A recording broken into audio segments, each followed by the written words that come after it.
Well, it certainly was an interesting game. I think that most people would have thought Essendon would win comfortably, and at half-time they'd steamrolled their way to an advantage. They kicked 8 goals in the second quarter, and North Melbourne struggled rather badly. But in the third quarter, when North Melbourne needed some sort of drive, some sort of an advantage to go into the third quarter break with, Essendon frustrated every opportunity that North Melbourne looked like having. They tried Glendenning up in the forward line. His inaccuracy probably cost North some chance. I thought they needed an advantage of 3 goals plus at three-quarter time. And then Essendon went into the last quarter, kicked 2 or 3 quick goals, got to a 15-point advantage, and you would have thought that they would go on and win by 4 or 5 goals. But North Melbourne, with their younger players showing tremendous desperation, fought back and got to within a couple of points and went down. I think that Essendon probably would think that they were very fortunate. They got out of the game, but North Melbourne got a lot to look forward to for the rest of the season. They've got some very, very good young players. Collins I was impressed with. I think that Densley, Steele, these guys have to be persevered with, and they've got something to look forward to for the rest of the season. Well, Tim Watson, a bit of a close squeak for you. Were you surprised at what you copped at Arden Street?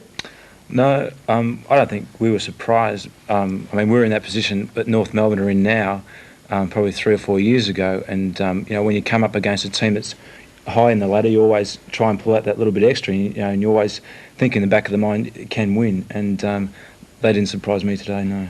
You were coming off a game against Carlton, who you seemed to really build yourselves up for. Was there any letdown, do you think, looking at the game in hindsight? No, I don't think so. I think there's so much. Well, there's not much difference between any team in league football now, and it's just a matter of, if they attack the ball a little bit better than what we do, or use the ball a little bit better than then they can win. And it was a really close game. If someone asked you why you won, what would you say? Well, it's probably not a very good reason, but I know when we were where North is now, we used to lose those games too, and I don't know what it is, but maybe it's just a little bit of experience in the end. Yeah, it looked as though yourself, Terry Danaher, Simon Madden in the last quarter were big keys.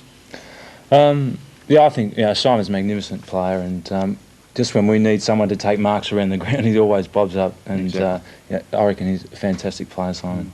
Well, so close last year, not close in the grand final, but at least you're in second position. A lot of people are saying you're a better side. Do you believe that?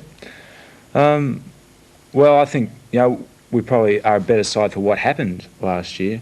Whether or not we are a better side remains to be seen yet.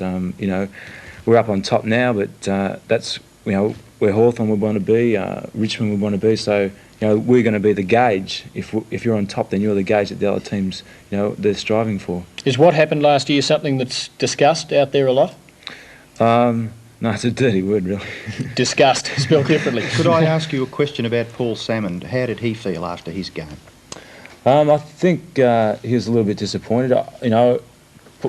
Paul's just a young player, and a lot of people forget that he's a young player. This is only his really first full season of football, and I think sometimes maybe people's expectations are going to be too high of him, and he's still learning football, and he's got probably a long way to go yet. Yeah. Held goalless and virtually kickless. Oh, he kicked 1 goal. 1 goal. That's according to my statistics. It was a contentious one, I think, but he only had 2.